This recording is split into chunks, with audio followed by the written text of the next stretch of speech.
Inigo Martinez leaves Barcelona for free for Al Nassr. আর এটা সবাই জানি কেন হয়েছে, ফর মার্ক অ্যান্ড টার স্টেগেন। আই মিন দি ক্যাপিটান, ঠিক আছে, ফর ক্যাপিটান আমাদের লাস্ট সিজনের সবথেকে বেস্ট ডিফেন্ডারকে আমাদের এভাবে ফ্রিতে দিতে হচ্ছে, তাও আবার ফ্রিতে। আমরা সবাই জানি বার্সেলোনা প্লেয়ার বেসে কতটা অদক্ষ। আপনি যদি প্রিমিয়ার লিগে দেখেন, ছোট ছোট ডিফেন্ডারও 50 মিলিয়ন 60 মিলিয়নের উপরে সেল হয়, কিন্তু আমরা আমাদের লাস্ট সিজনের সবথেকে best defender, arguably the best ডিফেন্ডারকে আমরা এইভাবে ফ্রিতে ছেড়ে দিচ্ছি for Al Nassr. Although I understand কি ইনিগো মার্টিনেজের কন্ট্রাক্টে একটা ক্লজ ছিল যদি কোনো ফরেন ক্লাব থেকে অফার আসে, তাহলে ইনিগো মার্টিনেজ যদি চায় তাহলে বার্সেলোনা তাকে ফ্রিতে যেতে দেবে, অ্যান্ড এটা হয়েছে। বাট দ্য কোয়েশ্চেন কি ইনিগো মার্টিনেজই কেন? ওয়েল, জিনিসটাকে শুরু থেকে শুরু করা উচিত। বার্সেলোনা আর প্লেয়ার রেজিস্ট্রেশন নিয়ে সমস্যা নতুন কোনো বিষয় নয়। লাস্টের ড্যানি অলমোর সাথে হয়েছে, এই সিজন জোয়ান গার্সিয়া, রুনি বার্গদি এবং মার্কাস রাশফোর্ডের সঙ্গে হচ্ছে। ক্লাবের মধ্যে প্রবলেমের কোনো শেষ নেই। কখনো ট্রান্সফার হতে দেওয়া হয় না, কখনো নিজের প্লেয়ারে নিজের টিমের সঙ্গে রুটে যায়, আর কখনো কখনো তো ক্যাপ্টেন নিজের ক্লাবের জন্য নিজেকে স্যাক্রিফাইস করতে পারে না। সবকিছু শুরু হয় যখন টার স্টেগেন তার ইনস্টাগ্রাম এবং টুইটারে টুইট করে বলে কি সে 3 মাসের জন্য সার্জারির কারণে ইনজুরিতে থাকবে এবং সে 3 মাস পরে এবং ফুল ফিট হয়ে as a player Barcelona back করবে। বাট বার্সেলোনা চাচ্ছিল এটা অন্তত কিন্তু বার্সেলোনার হিসাব মতো ও 5 মাস মতো ইনজুরিতে থাকবে, লালিগার রুল অনুযায়ী লালিগার রুল অনুযায়ী যদি কোনো প্লেয়ার 4 মাসের বেশি বা অ্যাটলিস্ট কারণ লালিগার রুল অনুযায়ী যদি কোনো প্লেয়ার অ্যাটলিস্ট 4 মাস বা তার বেশি পর্যন্ত সময় ইনজুরিতে থাকে, তাহলে ওই প্লেয়ারের 80% স্যালারি দিয়ে সে তার প্লেয়ারগুলোকে রেজিস্টার করতে পারবে। আর ফল বার্সেলোনার কেস, তার 80% স্যালারিতে বার্সেলোনা জোয়ান গার্সিয়া, রুনি বার্গদি এবং মার্কাস রাশফোর্ডকে আরামের সঙ্গে সাইন করে নিতে পারতো। আর টু বি রিয়েলি অনেস্ট, এই জিনিসটা বার্সেলোনাকে পিস ড্রপ করে দেয়।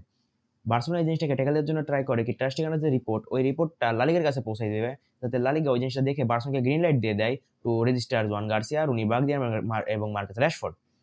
বাট সবকিছুতে প্রয়োজন একটা কনসেন্ট। সো বার্সেলোনা যদি রিপোর্ট পেয়েও যায়, আনটিল টার স্টেগেনের অনুমতি ছাড়া বার্সেলোনা ওই কাগজটাকে লালিগার কাছে পৌঁছাতে পারবে না। কারণ বার্সেলোনা তো মনে করছে এটা কোনো সমস্যার কথা না, টার স্টেগেনকে বললে একটা সাইন করে দিয়ে দেবে। বাট টার স্টেগেন এখানে কি করে, টার স্টেগেন সাইন করতে মানা করে দেয়।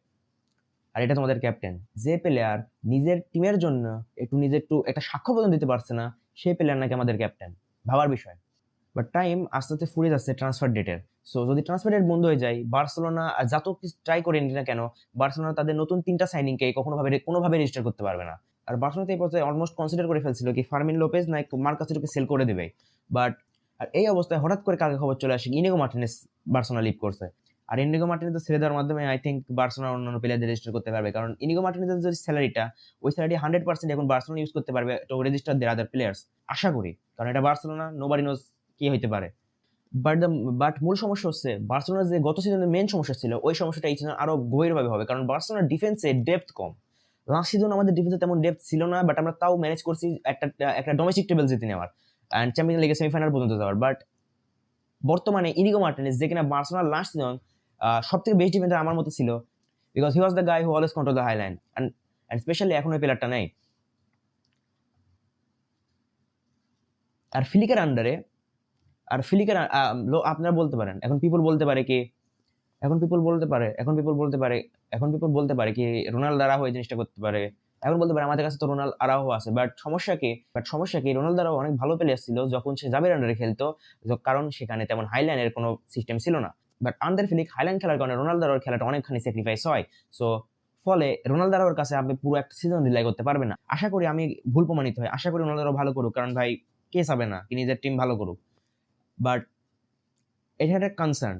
খ্রিস্টানসেন আছে, বাট খ্রিস্টানসেন আমরা সেভাবে চেক করি নাই, বাট যেভাবে চেক করছি হি ওয়াজ বেটার। বাট হু নোস কি হইতে পারে। আমার যা মনে হয়, আর কেউ জানুক আর না জানুক, বার্সেলোনা ক্লাবের মেম্বার জানতো কি ইনিগো মার্টিনেজ ছেড়ে দিবে, বিকজ হান্সি ফ্লিক আমরা দেখছি প্রি সিজনে এজ এ জেরার্ড মার্টিনকে as a left centre back খেলিয়েছে। আর বিনা কারণে জেরার্ড মার্টিনকে as a left centre back try করার কারণ কি, যখন সে জানে কি ইনিগো মার্টিনেজ আছে। সো আই থিঙ্ক সবাই বোর্ড মেম্বার জানতো কি, স্পেশালি ফিলিক জানতো কি ইনিগো মার্টিনেজ ছেড়ে যাবে। আবার কালকে তার ট্রান্সফার ব্রেক হওয়ার কিছুক্ষণ পর খবর চলে আসে কি বার্সেলোনা ছাড়ছে কেন। সে বলছে সে নিজেকে আর ফিট মনে করে না, এরকম কি সে একটা সিজনে 50টা game as a full fit হয়ে খেলতে পারবে। বাট আমার মনে হয় এই জিনিসটা মেন রিজন না। I think as a club player, as a player সে জানে কি ক্লাবের অবস্থা কেমন ট্রাস্টিগানকে নিয়ে। So he decides to leave Barcelona, যাতে বার্সেলোনা তার অন্যান্য নতুন সাইনিংকে সাইন করতে পারে। ইনিগো মার্টিনেজ ছেড়ে যাওয়ার পরে এখন ইনিগো মার্টিনেজ ছেড়ে যাওয়ার পরে অনেকেই জন লাপোর্তাকে বকছে কি প্লেয়ারকে ফ্রিতে কি করে যেতে দেয়, ও এই অবস্থা, ক্লাবের এত খারাপ অবস্থা কিন্তু সে প্লেয়ারকে ফ্রিতে যেতে দিচ্ছে, কোনো টাকা কোনো রকম রেভিনিউ নিচ্ছে না। ওয়েল, এটা ঠিক কি Barcelona as a transfer business অনেক ভালো নয়, বাট তোমাদের এটা বুঝতে হবে গালি দেওয়ার আগে কি যখন জন লাপোর্তা বার্সেলোনার চার্জ নেয় ক্লাবের অবস্থা কতটা খারাপ ছিল। সে অলওয়েজ মিথ্যে কথা বলছে, ইয়েস কি আমরা প্রত্যেক বছর আমরা শুনি, কারণ আমরা প্রত্যেক বছরই শুনি কি আমরা 1:1 আসছি, আমরা 1:1 আসছি, আমরা 1:1 আসছি। আগের সিজনে আমরা শুনছি 1:1, এই সিজনেও শুনছি আমরা 1:1। তার আগের সিজনে মনে হয় শুনছি কি শুনি না, আই ডোন্ট থিঙ্ক, অত রিমেম্বার নেই, বাট ইয়া পরপর 2 সিজন তো আমরা শুনছি। এই জিনিসটা কেন করে? যাতে যদি আমরা এখন কারণ ও এই জিনিসটা কেন করে? যাতে ও ভালো, ভালো ডিল পাইতে পারে, যাতে ক্লাবের রেভিনিউ যাতে ক্লাবের ডেপ্ট কমাইতে পারে, যাতে ক্লাবের অন্যান্যভাবে ডিল করে নিজের রেভিনিউ ঠিক করতে পারে। ইমাজিন করো কি তুমি তোমার বন্ধুর কাছে টাকা ধার যাবা, কিন্তু তুমি যদি তোমার বন্ধুকে বলো ভাই আমার অবস্থা অনেক খারাপ, আমি এখন টাকা দিতে পারবো না, অনেক সময় লেগে যাবে টাকা দিতে।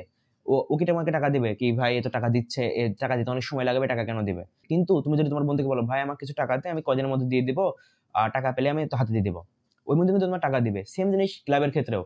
যদি বার্সেলোনা কোনো কোম্পানির সামনে যে বলবে ভাই আমার কাছে টাকা নেই, আমাদের কাছে রেভিনিউ এরকম হচ্ছে না, ও কি তোমাকে ডিল দিবে? রাইট? কিন্তু তুমি যদি বলো কি হ্যাঁ ভাই আমি 1:1 আছি, এখানে আছি, এখানে আছি, লোকজন বলবে হ্যাঁ 1:1 থাকতে পারে, একটা ডিল করি। সেম জিনিস বার্সেলোনা এই ক্ষেত্রে করছে টু পুল লিভার্স। অনেকে বলছে টার স্টেগেন কিভাবে গালি দেওয়া উচিত না, সে ক্লাবের জন্য অনেক উপকার করছে, আমাদের দুঃসময় পাশে ছিল। বাট গাইস, দুঃসময় পাশে ছিল মানে এই না কি যখন আমাদের উন্নতির সময় সে আমাদের উন্নতিতে যেতেই দেবে না, আমাদের দুঃসময় রেখে ধরে রাখবে। সে যদি এতই ভালো ক্যাপ্টেন হতো চলে যেত, বার্সেলোনা তো বলছিল চলে যেতে, গেল না কেন? কারণ ওর সে 42 মিলিয়ন টাকা লাগবে, সে তার রিমেনিং স্যালারিটা চাচ্ছে। ক্লেমেন লংয়ের মতো যে কিনা বার্সেলোনায় সেভাবে সম্মানও পায়নি, সে ফ্রিতে সে নিজের কন্ট্রাক্ট টার্মিনেট করে আটলেটিকো জয়েন করলো, কি বার্সেলোনাকে বললো কি তোমার সাথে যখন আমি খেলবো না টাকা নিয়ে কি করবো। গুন্ডোগান মাত্র 1 সিজন বার্সেলোনার সাথে খেলেছে, তাও সে ফ্রিতে চলে গেল যখন দেখছে কি বার্সেলোনা ম্যানেজ করতে পারছে না, সে ফ্রিতে চলে গেল without demanding his remaining salaries.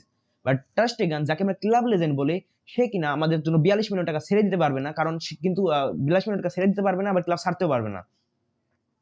সবাই টার স্টেগানকে যে লেজেন্ড ট্যাগ দেয় না, এই লেজেন্ড ট্যাগটা হিসাব মতো গুন্ডোগান 1 সিজন খেলে যে লেজেন্ড ট্যাগটা অর্জন করছে, টার স্টেগান যদি 100 বছর খেলে ওই লেজেন্ড ট্যাগ অর্জন করতে পারবে না। কেন পারবে না? বিকজ যখন আমার ক্লাবের সবথেকে খারাপ সময় সে আমার টাকা দাও। আর এটা তোমার, আর এটা আবার বলছি এটা ক্যাপ্টেন। গাইস, আই থিঙ্ক ক্লাবের অবস্থা অনেক খারাপ। আর আমার মনে হয় কি আপকামিং সিজনে আজ অনেক খারাপ কিছু ওয়েট করছে, আই ডোন্ট নো কি, বাট একটা ব্যাড ফিলিং কাজ করছে।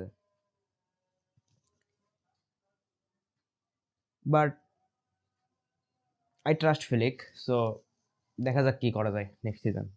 আজকের মতো এই পর্যন্তই, বাই।